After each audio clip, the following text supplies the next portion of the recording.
handbrake on the vehicle so it doesn't roll away, and turn the ignition off just so that the driver doesn't accidentally step on the accelerator. What Tim's doing there is just putting a restraint on the airbag, just because that's not deployed, so we don't want that going off in either us or the casualty's face. What the rest of the crew are doing now is what we call stabilising the vehicle. That's so that it doesn't move, so that it doesn't rock. If the casualty's got a spinal injury, that takes any movement out of the car. Tires are flat. So we work with our colleagues from the London Ambulance Service. They assess the casualty, see what sort of immediate injuries they've got, and they'd advise us on how critical they are. If we need to get the casualty out very quickly, then that will be factored into our plan as to what we do. So the paramedics just assessing the casualty to work out their levels of injury, tell us whether we need to be really quick or whether we can be a bit more controlled and manage their injuries a bit more.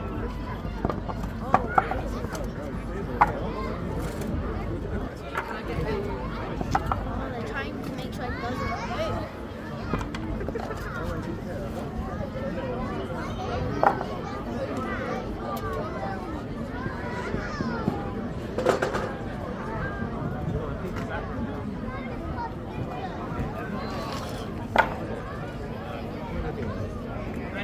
So the feedback from the paramedic is that the injuries to the occupants are fairly slight, so we don't need to be in a massive hurry to get them out. We can be nice and controlled, nice and steady, work to a full plan. The crew now are just looking at the vehicle to work out how they're going to make some more space to get the casualties out. Probably there's a dart in there. I wonder how that got in there. Right? Because it's in a perfectly good shape as a dart. So you can see there, one of the members of the crew has got a big piece of equipment. They're called our spreaders, and we use them when we need to take doors off, open up gaps to give us some more space. So Andy's just talking to the casualty now to let them know what's going on. There'll be a lot of noise, a lot of loud bangs, which is a bit discomforting when you've just had an incident out on the road. What if I were loud bangs? 17. And that blue piece of equipment there that that Ant's got in his hand is what we call hard protection. So this goes in between the tool and the casualty, so we don't accidentally get them with a tool, because that could be quite painful. And also, look, I think there's a dart in there. We're just putting some sheets over the casualties because there's still some glass on the vehicle, so we don't want to get any glass in their eyes or anything like that, make their injuries any worse. So we put that over them just to protect the casualties. I see a hole in the car. This is an old Jaguar. So what Tim's doing now is he's just about to start spreading the door. So Ant's got a hard protection in there, protecting the casualty, and we're spreading the door. They are breaking the door!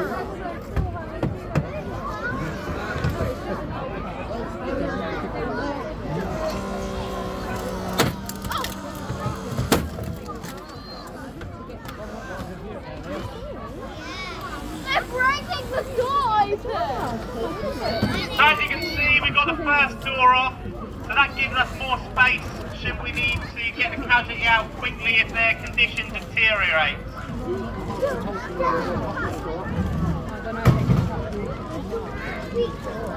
Maybe with that big. What we'd also do at an RTC is we'd have what we call a debris dump. So we'd put all the equipment in a certain place in case the police need to do an investigation, and it also keeps it out of the way, keeps us a safe area. Oh, they're gonna so you cut have off a the 2 door. to 5 The back metre door. area around the vehicle with no equipment, so there's no trip hazards or anything like that. Oh! All the glasses. So we've got the crews, 2 sets of crews, both working at the same time now. We've got one crew looking at the boot to get access into the boot, and then one crew taking taking off the other door, again, just to give us more space to work with that casualty for when we need to get them out. Do you see wires? I see wires. So now I've got two doors off the vehicle. As you can see from that side, that gives us a lot more space. We've still got a B post of the vehicle that's in the way for us.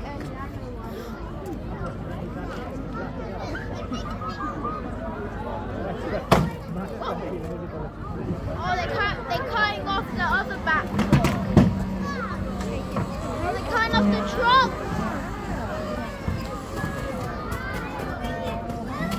Maybe they're going to cut off the roof with that.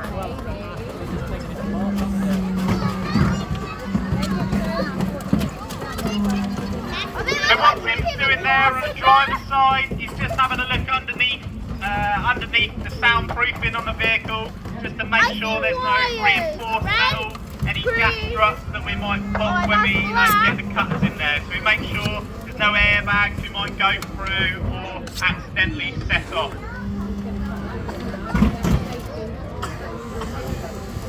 The crew have now got access to the boot using the spreaders, so we can now look at getting the boot lid off to make us some space for our full plan.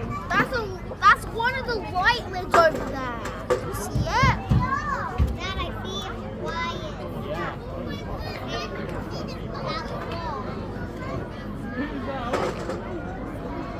They're cutting off the trunk lid. They're cutting off the trunk lid.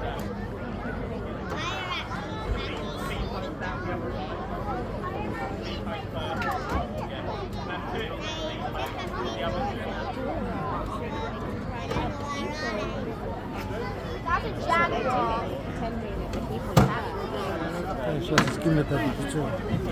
Oh, they got the cutter again.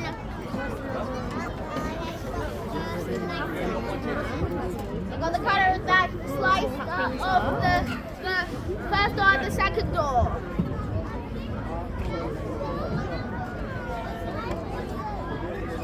I never saw a car without.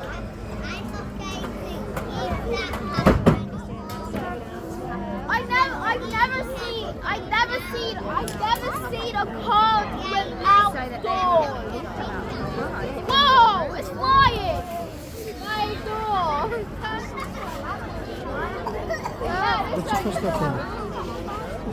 never seen a car without doors. I never saw a car without. So what's happening now, using our cutters, they're just taking the boot lid off. So it should only be two relatively easy cuts on the boot, and then that'll come off. Again, making us more space, ready to get the casualty out. On this passenger side of the vehicle, Steph's just spreading the door there, and he's supporting it before that pops off. And then we've got to gain more space to get into them casualties for when we need to take them out of the vehicle.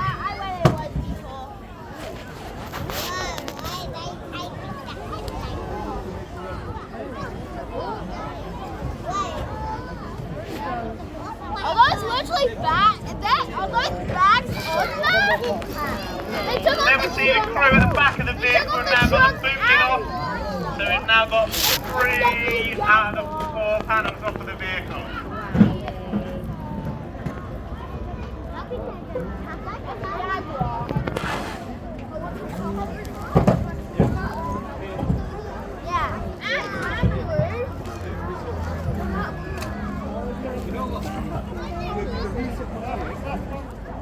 I think they're trying to cut off the... Hold on. Right? Oh, now they're going to cut off the back wall.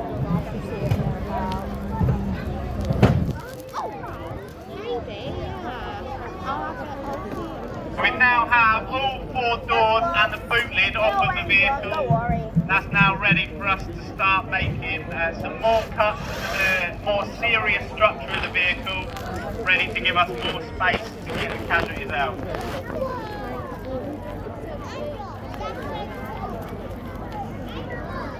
So Mo's now using a different tool on the other side of the vehicle. That's our recip saw, which again is going to get us through that B post. So look at doing the B post removal to give us space to get the casualty out.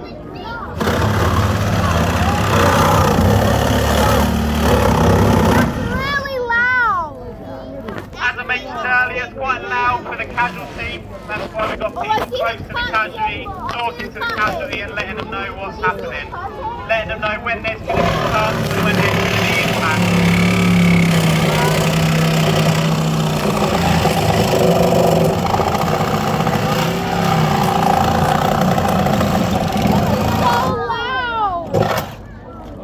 Can they take it off now?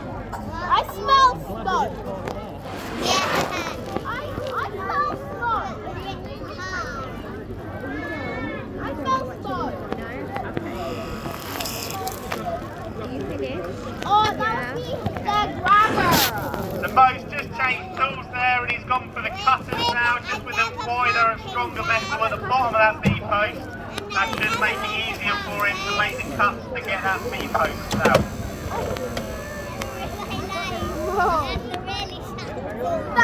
That's a real cutter! They're cutting it!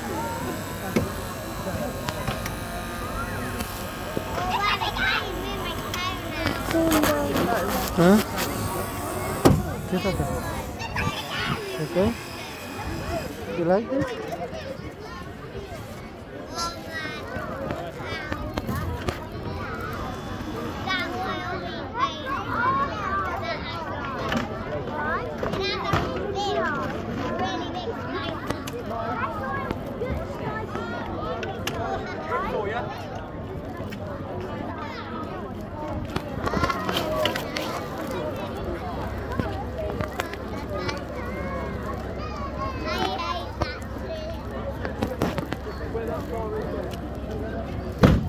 So once again, we've got crews working at different points of the vehicle.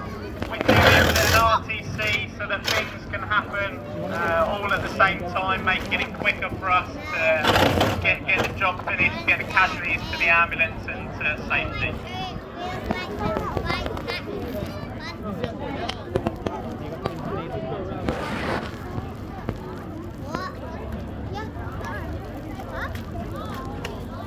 Yeah, they cut off the door. That's not a door. That's the side bits of the door that hangs on, of the back door.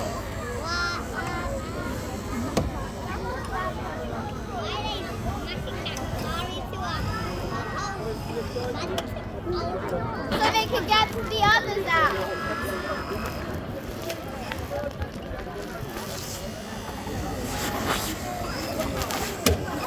They took it off! They took it off! So what the crew have just done there is what we call a B-post removal. So that's quite a structural part of the car, and that now gives us plenty of space to look at getting that casualty out. Oh, I think they're trying to cut off the roof now. Oh look! The car's braking. So we've now got enough space to get the driver out, so we're going to let the paramedic give them a quick assessment to see what we need and how we can best get this casualty out of the vehicle. Now we've got enough space to give us options on what we can do with the casualty. See, that bit of the car, that light saw, is braking.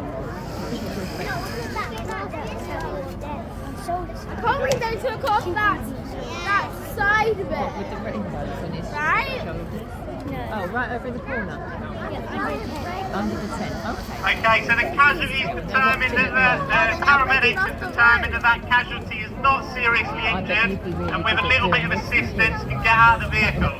There we go, there's our first casualty removed from the vehicle. Got him out. Wait, the other one. There's one more in there. Would you enjoy doing that if you were a fireman?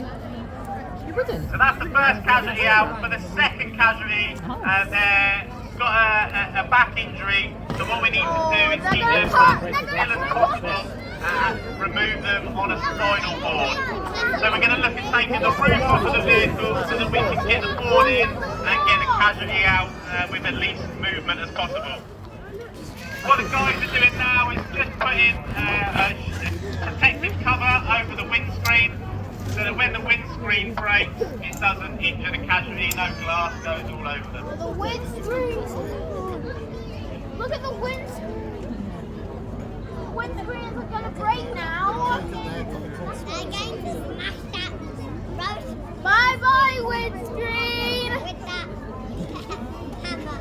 Bye windscreen. I'll never see you again in my entire life. Bye bye.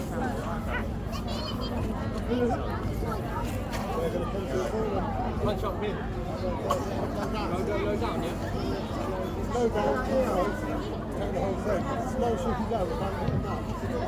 Nice and sweet. Oh, this is gonna break now. In 3, 2, 1. Oh! Whoa! What the crew are doing there, they're just about to cut the windscreen, so that gives us an opportunity to remove the roof from the vehicle. It's the cutting. It's the cut thing again.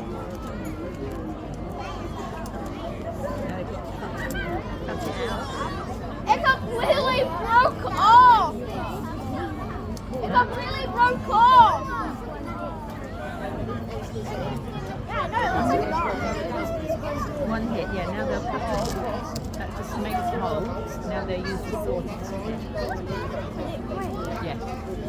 I like to take a sample with that. Yeah, there you go. It's making dust.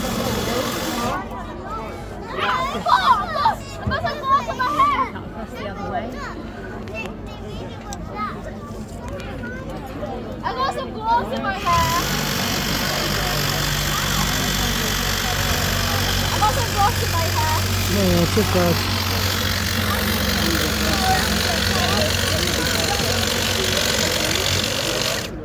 I'm surprised it didn't fully break yet.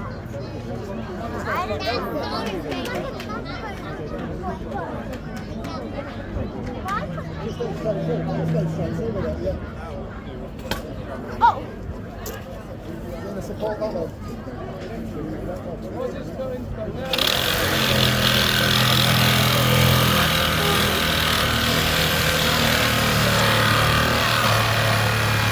Oh, they're doing it with that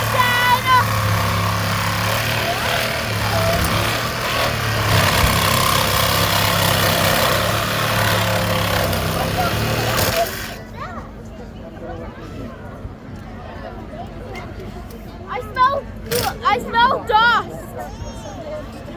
I smell the dust already. I smell steam. That's right. Oh, I smell steam. That's so good.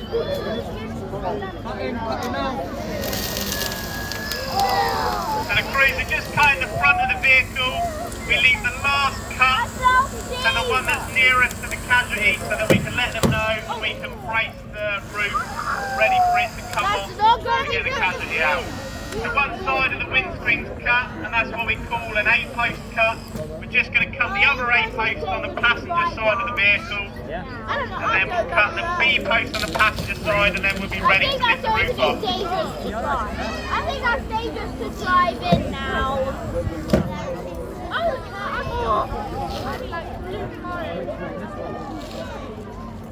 Just trying to get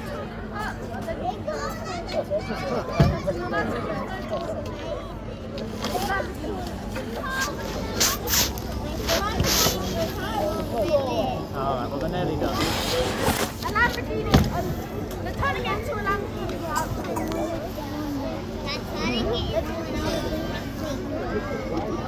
They're turning it into a broken car.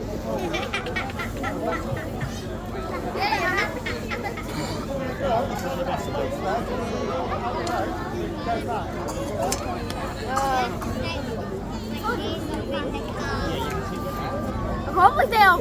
Oh my god, that Jaguar is not going to be safe to drive.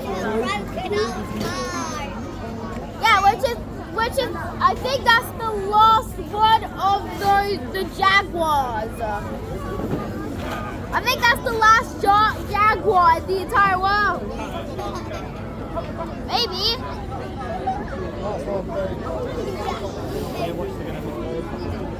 Wait, what? Okay, so the crews have done everything, they're just getting the area ready. They're going to move it off? They're moving it off now! So the crews are just about to make the final cut on the vehicle before the roof is ready to come off. So we let the casualty know this is the final cut and prepare the crew to brace to take the weight of the roof. The glass is completely broken. It just has it. And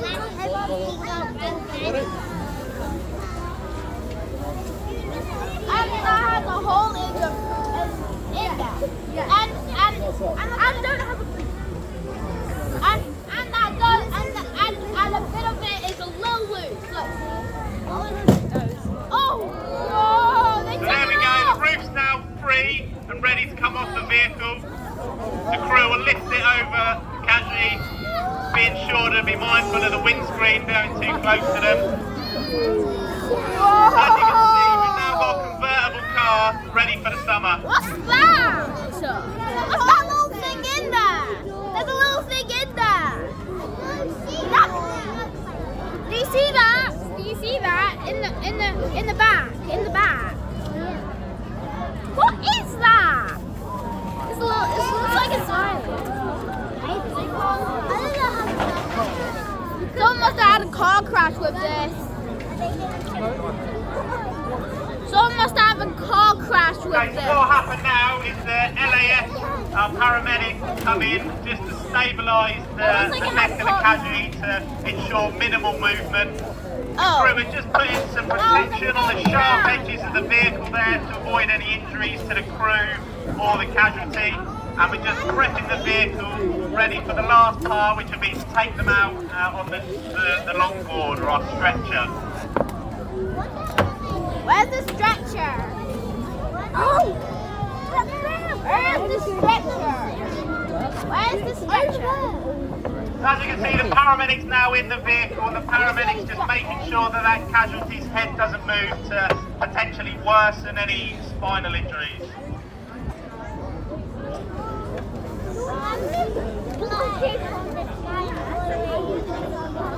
Can you see?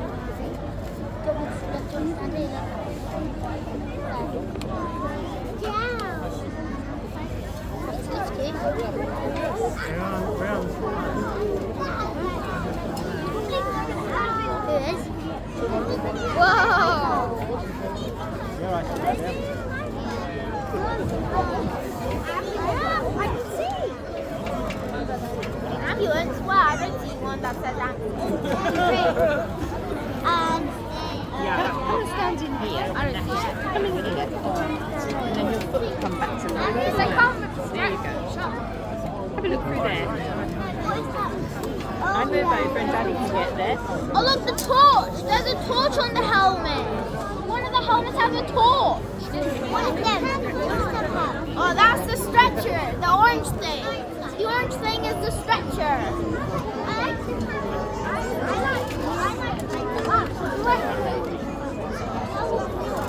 Oh, it's a lady.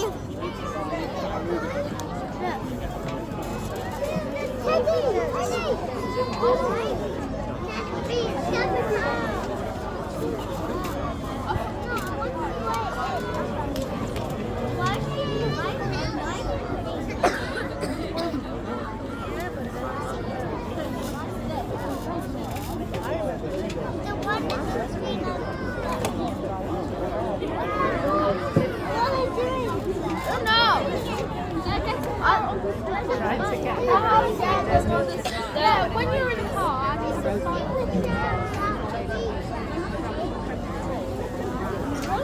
they just put it up. They just put it up. Yeah. They just feed it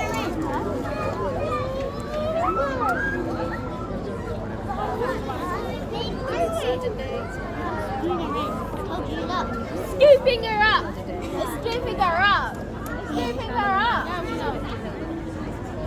So it's at this point that stabilisation we put in at the start is really important, because as you can see we've got a lot of firefighters stood in the vehicle now to assist the casualties, so that's why it's really important the vehicle's not moving anywhere.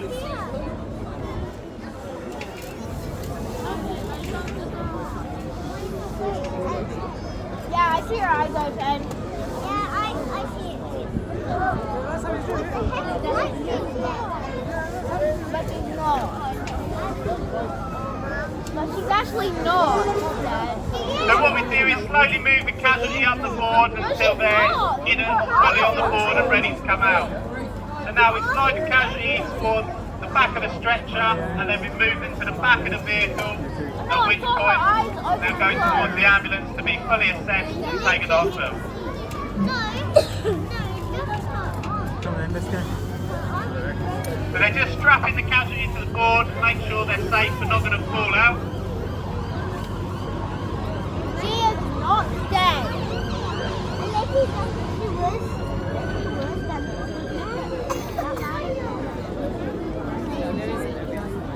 If she was dead, they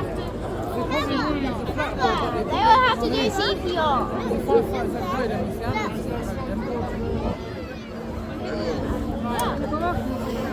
Yeah, if she was dead, they would have to do CPR.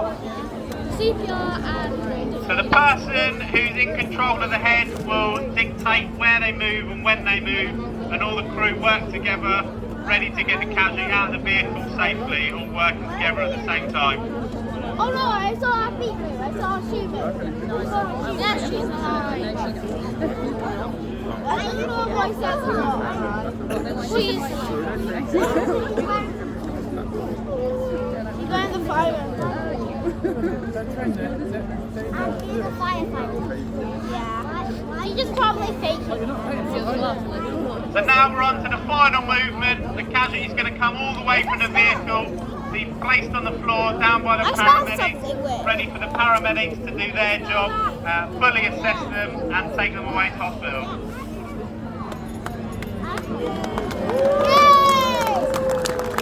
Mr. Brother. There we are, we're just extricating 2 casualties from the vehicle. As you can see, it looks a bit different to when we started. And miraculously, because we've done such a good job, the casualties back up and on their feet. See, I knew it. She was faking it. Thank you everyone, thank you for watching. We've been